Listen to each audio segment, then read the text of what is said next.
I just saw something that gave me an idea for a video. Since I'm a Bible man, since I'm a God man, and my channel is based on Bible,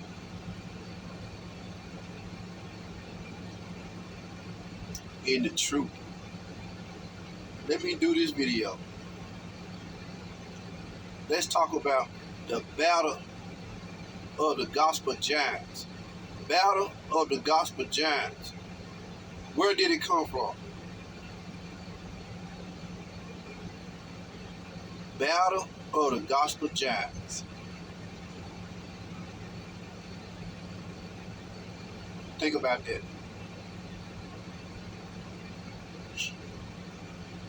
Battle of the gospel giants. Of the gospel giants. Battle of the gospel giants. Quick question. Does Jesus have anything to do with that?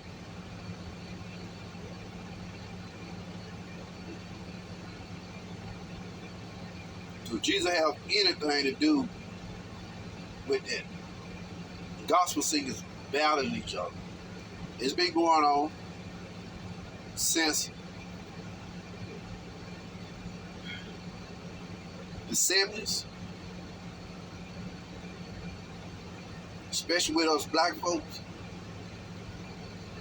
It really took off in like the 80s.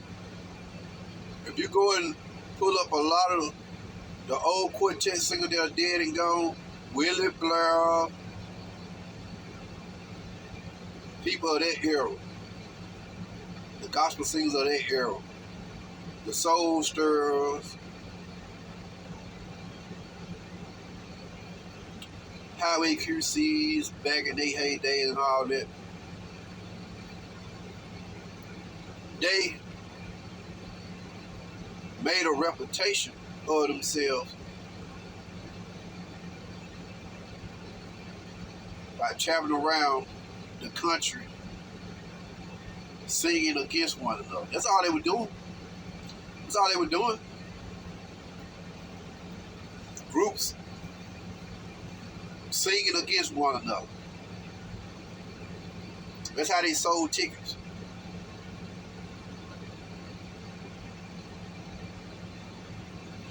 There's one video on YouTube. You think I'm lying? Go to YouTube and pull up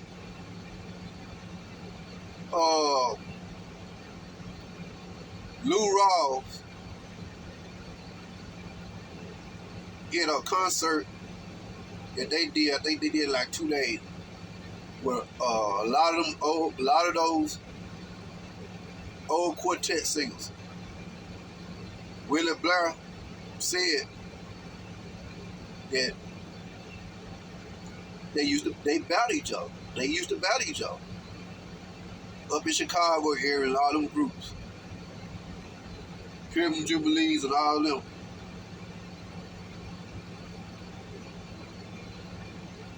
Some say, well, it's just entertainment and stuff like that. But when we now that spirit is still alive today. Back when Lee Williams hit the road, became famous, known, it really reignited with all the groups of that time. I know the history. It got hot and heavy for a long time when Lee Williams hit the road. They sold plenty of tickets, concerts.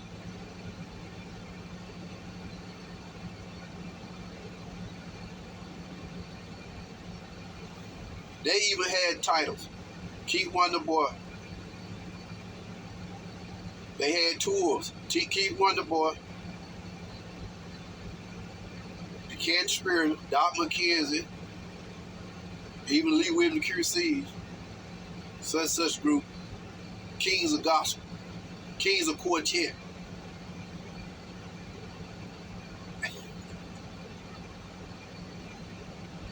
Yeah. even the local groups,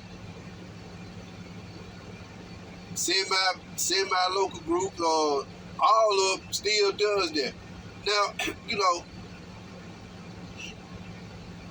we know how black folk are. We like stuff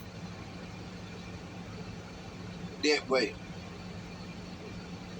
They'll get up there and sing like they sing for Jesus, everybody, but it's a show. If you've never been close to it or behind the scenes, you wouldn't know. But it's a show. Groups battle each other, even now. Gospel artists, even contemporary artists, they battle each other. See who can win, who can sing the best this night, or who at the top. They are ranked. When they fill out tickets, do concerts, that's the way the tickets are built. Headliners. That's how they sell tickets. Who gonna close the show? It got bad when Lee Williams hit the circuit. I know. It got bad when it came to that. Rankings. Who is ranked number one? The top 10 quartet groups. Even choirs. Now we sing about Jesus, right? They singing about Jesus. It's supposed to be. Why is it battle? And of course, you know when you do stuff like that, what it stirs up. Hatred. Dislike. Animosity. Don't tell me I don't know what I'm talking about. I know good and well what I'm talking about. I've been there. I've been close. I know a lot of the groups. I know the history.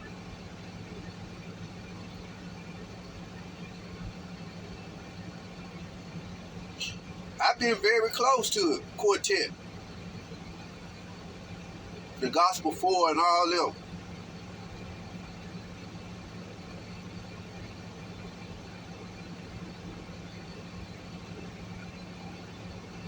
It's not as hot as it used to be now since Lee Williams is gone.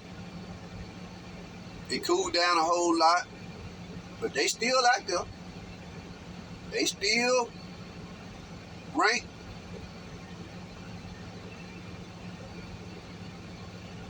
They still battling each other. Now we're supposed to be glorifying God. So where did that come from? Now, if we really want to stick with the Bible, God never called nobody to go out there and sing the gospel. They call it spreading the gospel, so that's not spreading the gospel. Jesus said, go out and preach the gospel. Evangelism. Singing, going out singing, is not evangelism. Some would try to say it. Yeah, no, it's not. Yeah, you can go out and sing on the corner, especially when you're talking about selling tickets, pushing programs. You got these groups, they battling back and forth, who gonna hit, who the headliner, who getting the most money. Jesus ain't got nothing to do with that.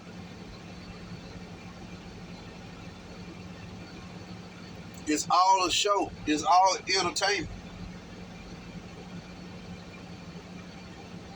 A lot of them groups always had bad blood, animosity. I heard groups talking about each other. I used to be very close. A lot of people that see my face, they recognize my face. I grew up in it.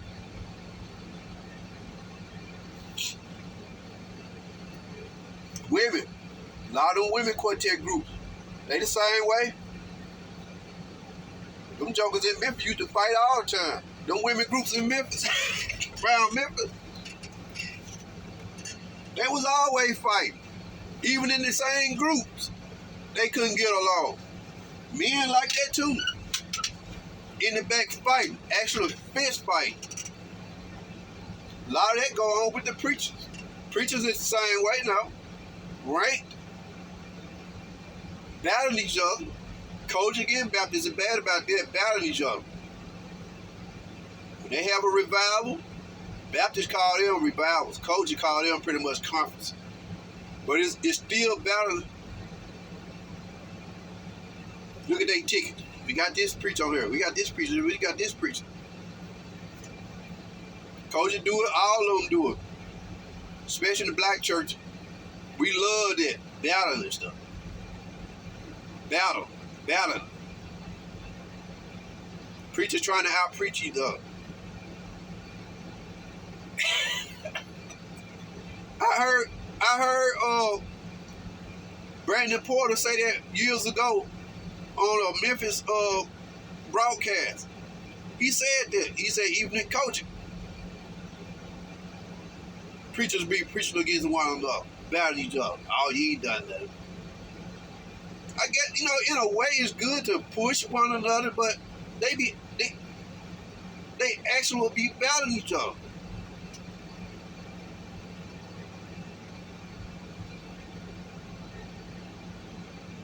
Christ ain't got nothing to do with that. You go out there and sing. You just get together and sing and glorify God. If you're really singing and singing for the right intent, you go out there on the corner and sing. You get up and go to work every day. Then in your spare time, you want to go out there and sing on the weekend to give the church folk, the Christians, some, a break, some type of, you know what I'm saying? Because when I grew up in the church down there in Mississippi. From local groups used to come down to church and sing all the time. Wasn't nothing wrong with that. Wasn't nothing wrong with that. They still do it today. Ain't nothing wrong with that. Get together on Saturday night, Sunday evenings, go to the church and sing. As long as you're doing it for the right reason. And you got all these money folks, big time gospel singers, quartet, and all of them, contract. We got to have so many thousands of dollars before we'll come and sing.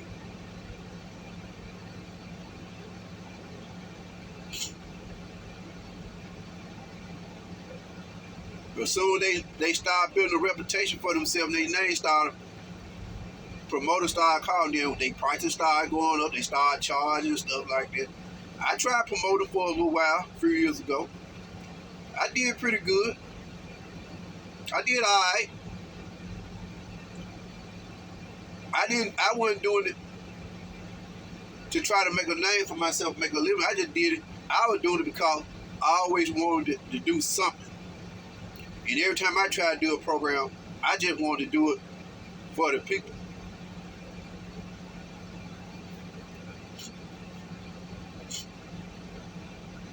I had some success, and I had some failures. There's a few groups. When I did a couple programs down in Coldwater, Mississippi, I fell short a couple of times. I did some programs that I came out on top. I didn't make no money, but everybody was good. There's a bunch of haters. It's a bunch of haters. In Coldwater, in Memphis, around the area. Stevenson Clark, all them tried to rip me off. When you try to do something like that, you want people, they'll rip you off, hate on you. And these supposed to be church folk, holy people.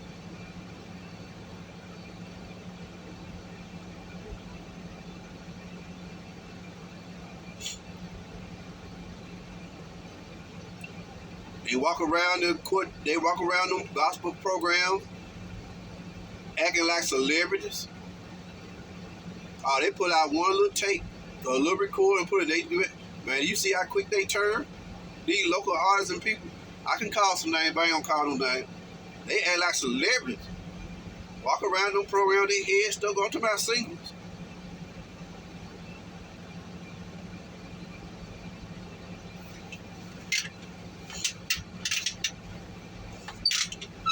We have messed it up.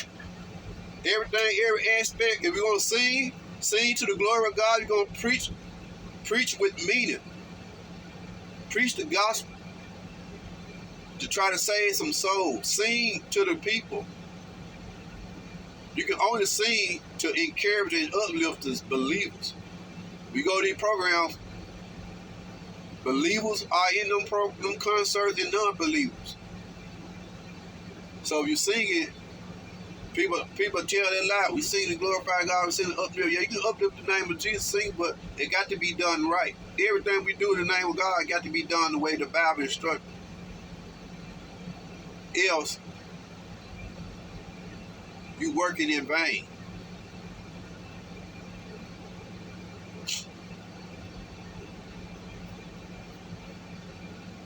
I heard a group out of Memphis.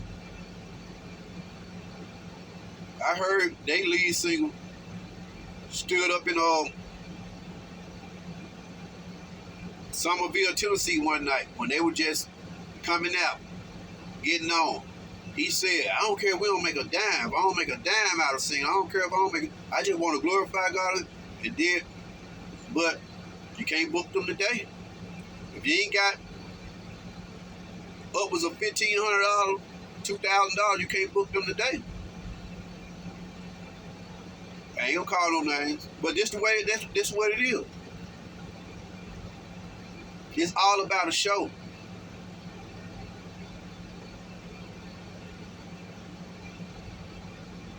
Them group singers fall out with each other in the group, fall out. I'm gonna start my own group. They can't get along. There's a bunch of mess behind them gospel singers, quartet and contemporary. Bunch of mess behind them folks.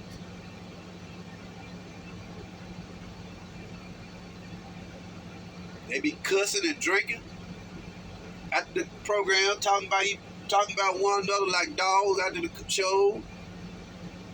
We gonna get y'all next week. We gonna get y'all next time. We gonna get y'all. Arguing over money. The promoters and the gospel singers in the back fighting. Then I heard about Tasha Cobb. Something going on with her and the promoter. They said Tasha Cobb showed up to a concert late. And I guess she was still expecting to get paid. But she was late. And she tried to lie on the promoter. See, that what y'all, this stuff ain't a God. This stuff what these folks doing ain't a God. Go out and support the local group, the local choir singer.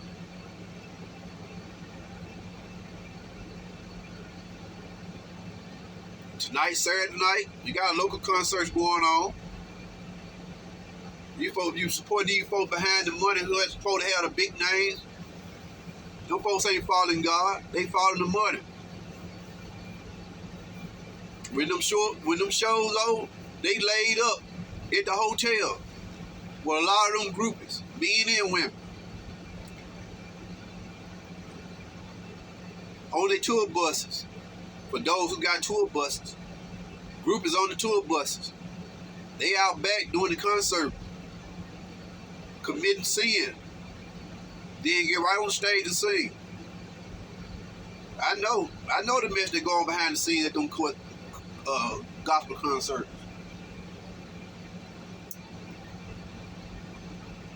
Kirk Franklin and all of them too, they're a bunch of mess. All of them a bunch of mess. Even the white folks now. Bunch of mess go on with these gospel concerts and stuff. It's all about money.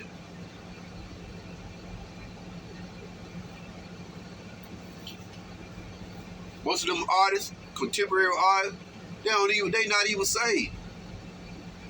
Most of the quartet singers now are not saved. They just doing it for a show. They got girlfriends. They got baby mamas. They living off their concert money. A lot of them are drunks.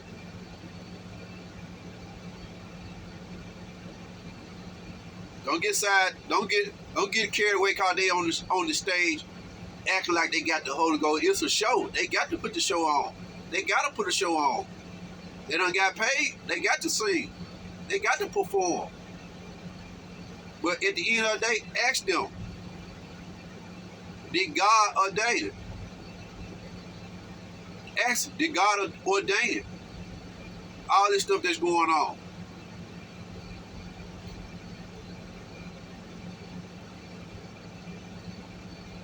I heard Andrew Chills even talk about it years ago.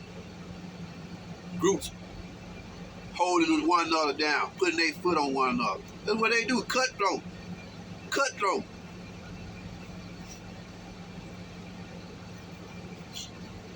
Cutthroat. Ain't no God in them concerts. People ain't thinking about God, thinking about themselves.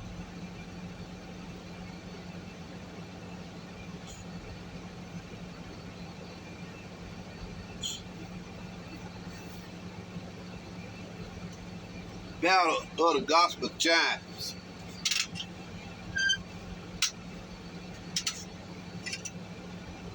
Singles and preachers. It's bad in Memphis. Battle, preachers battle. It's where all this stuff really started from. Memphis there. What's his name? Frankie Ray and all them well-known Baptist preachers come into town, fly out of town. They got a name. They battle each other. Ain't none of them known for doing evangelism work. They too busy about each other, too busy booking each other for money, traveling around for money, preaching for money. That's why the cities ain't getting no better. Churches, cities are loaded with churches, but only a fraction of them out there trying to make a difference in the neighborhood. The rest of them too busy trying to pad their pocket. They already done got rich. Frank Ray already rich. Every time he go and preach, he getting paid. You know, but some hypocrites in these churches. Ain't no but some hypocrites standing behind them microphones on the weekend singing. They don't care about God. It's all about money. I know a lot about a lot of them.